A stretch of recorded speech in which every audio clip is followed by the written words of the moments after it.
Hello. It took me a little bit longer to get on here because, of course, my system had updated. Anyway, welcome to Coffee with Dari Live, which will turn into the Coffee with Dari podcast in a little bit. Welcome to today's show. We're going to jump right in. Today, we're talking about the biggest mistake that I see thought leaders, associations, organizations, brands make when it comes to brand strategy. And that mistake is to focus on the wrong things, right? So when you think about brand strategy, the first thing that might come to mind, which has happened in many conversations I've had with people, is branding. And branding is obviously a big part of brand strategy, but it's not all of it. Branding is more figuring out your colors and your even I would put brand voice under there, but it's more of your visual identity, which is very, very, very important. But what I feel is more important, or two of the most important things, and I had to write notes because this is a topic we can go on many tangents with, but two of the most important things when it comes to creating a solid brand strategy is to have your brand story, to be very, very clear on your brand story and your value proposition worked out. The other side of that is obviously to know your audience inside and out, like the back of your hand, like you know your best friend.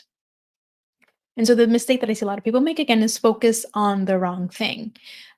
For a long time, and my background is more in social media marketing, but I've made the transition over to brand strategy as I found myself kind of working on brand strategy, even when I was working on social media strategy with clients, because that part was usually not as together. And the companies that I work with and the thought leaders that I worked with that saw the most amount of success were people that had their brand strategies together. But anyway, see this is what I'm talking about tangents.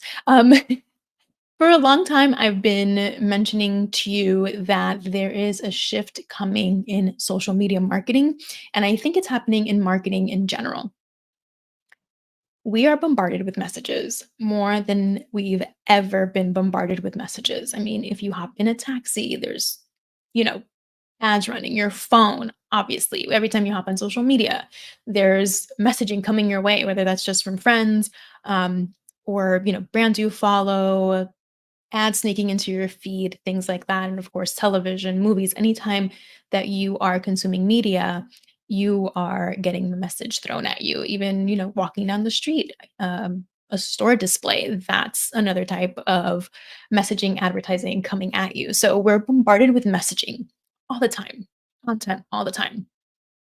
And so the shift I see coming is, and I've been talking about this for years, is that your social media channels will become more of a place where people get to know you, almost like your website. And we're seeing this happen. People really are interested in who is behind the brand, what are the values, what do they stand for. And this wasn't the case even 15 years ago when I started. Not that people didn't care, but now more than ever, people really want to jump in behind the scenes. So that's why this shift for me seems very timely. Uh, it's really important to figure out what your brand story is, what your unique value proposition is, where your mission stands. And the reason for that is if you have a generic or vague purpose, that doesn't help you stand stand out from the other brands that are in your niche. If you are generic, and trust me, this is not an easy thing to do. It's a process that might take, especially if you're working on a personal brand, it might take you a while to really nail down, but it's important to sit with this and work it out. As my company has made the transition from strictly social media strategy into brand strategy, it's something that we worked with a wonderful friend and business coach on, just getting that outside perspective. But it's really, really important. So take the time so that you know what your story is, what your purpose is, and not a self serving purpose, because of course we all want to make money, right? That's why you started a business. You're not here to just have this as a hobby. Maybe you are, I don't know. But for a lot of you, you are trying to make money, whether that's through, or if I'm speaking to thought leaders or people in the C suite, you are using a personal brand to bolster what you do, to either gain a position in a company that you'd like to go to, or if you are a thought leader, influencer, you're working on building that up so that maybe you have something to sell later on, or maybe you want to book gigs. Either way, there's always an end goal for you, which is money or opportunities. That shouldn't be the only purpose, because your customer needs to come first. You have to be able to express to them why you started this, why you wanted to do this, why you feel strongly about the position that you've taken up as a thought leader, why you created a product, why you created that specific service. Uh, what is in it besides making money? That will help you dive deeper. Also, getting your brand story and your value propositions in line will help you, again, stay consistent in messaging, which we know is really important.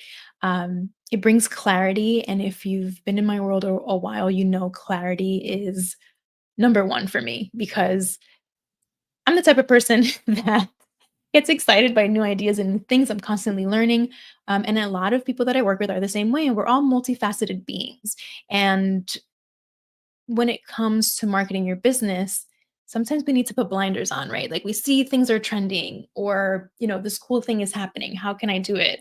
And if you have your brand mission and your brand story, your unique selling proposition or value proposition worked out, then that gives you a litmus test, I want to say. It gives you a lens to put it through to make sure that the efforts and the marketing that you're putting out actually make sense for you, or that you can translate the trend, or that cultural moment into something that actually makes sense for your brand, and it's not going to feel like you're trying too hard or just doing it to do it because you want visibility.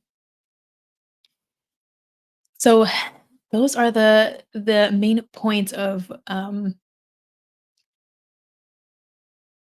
what brands are overlooking. And I think one question that you can ask yourself is, what unique problem do you solve, and why are you the best choice to solve it? What unique problem do you solve, and why are you the best choice to solve it? That will start giving you clarity on your mission, your origin story, or your brand story, and your personality. And your personality is your personality. But sometimes when we're working with brands, we have to like think a little bit more about that. But those are the main things that I would work on when it comes to brand strategy, and the main mistake I see. And I don't think it's done purposely. I just think it can be really hard to narrow things down. You started your business or your thought leadership to help people. I mean, besides making money, right? We want to help people. We want to bring a message to people. We want to get that message out there.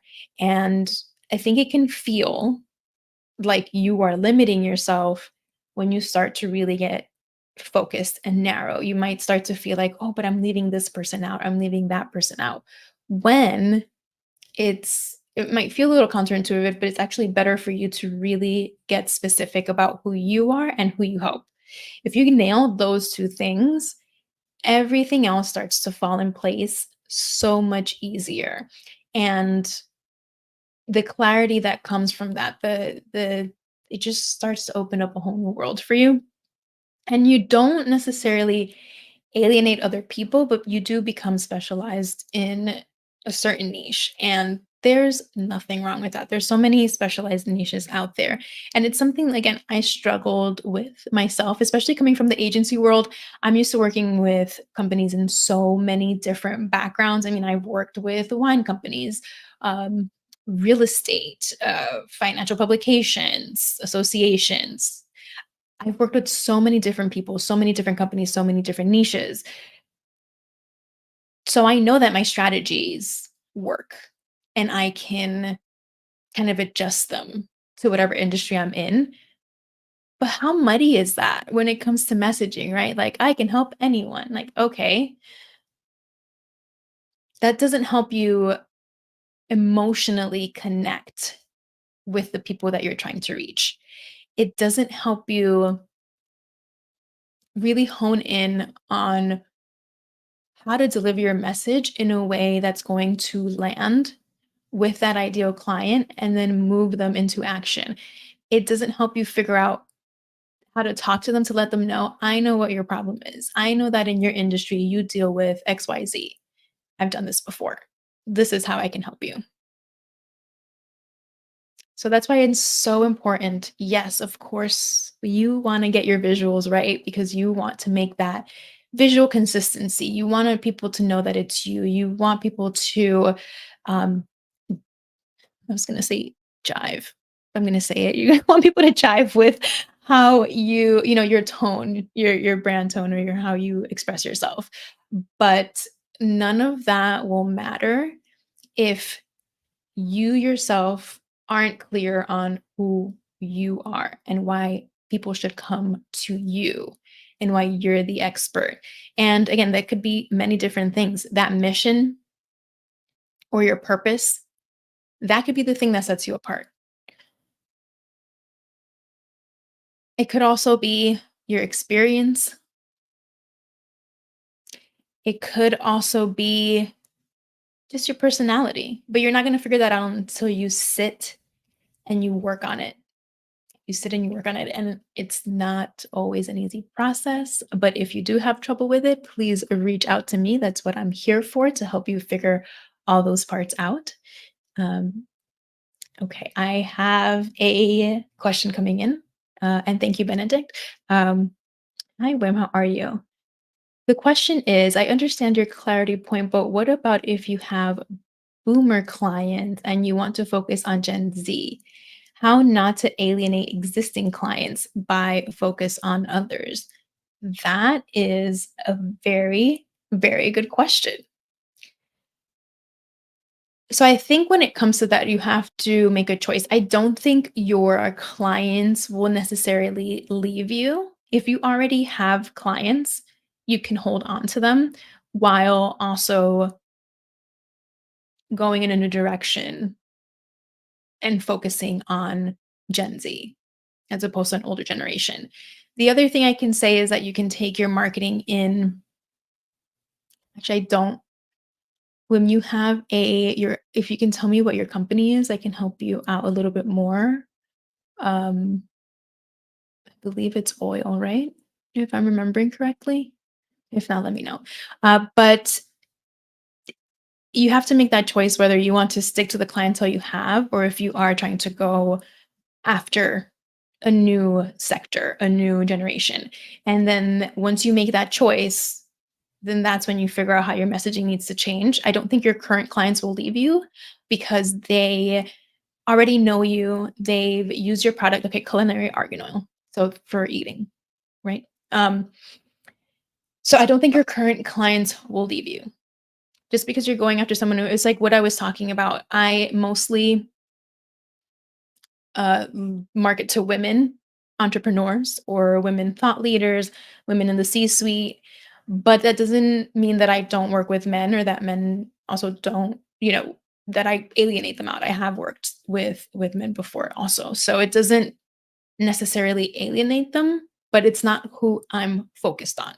So I would say make the choice. Do you want to stick with your older generation clients or do you want to focus on the younger generation? Make that choice. I don't think your clients that you have will leave you. Again, they know your product. If they're already your clients, you're good there. But it's do you stick with that or do you go with someone new and then shift your messaging in that direction? And all your efforts will probably shift in the new direction. And that's just, again, making hard choices. It's part of entrepreneurship, part of thought leadership, and part of the process of getting your product out there or your thought leadership, your message to everyone. If there are any more questions, I will take them. But if not, I will leave you with this. Again, the question that will probably help you start to clear things up for yourself is, what unique problem do you solve, and why are you the best choice to solve it? And you have to keep your audience in mind when you answer this question. It's, why are you the best choice to solve it for the specific audience that you want to reach? Why would they go to you over someone else who's cheaper? What are you bringing to the table? Okay, because that's also what brand strategy does. See, another tangent. But anyway, that's what brand strategy does. It eliminates that price. Um, how do I say this correctly? That price competition. I mean, if you're just like, I sell sandwiches, cool. But what is different about your sandwiches and the guy? Are they subs? Are they, you know, I don't know, gluten free? I have celiac disease, so that makes sense to me. Gluten free. Are they, so it just, why are you the best person to solve the problem for that specific audience?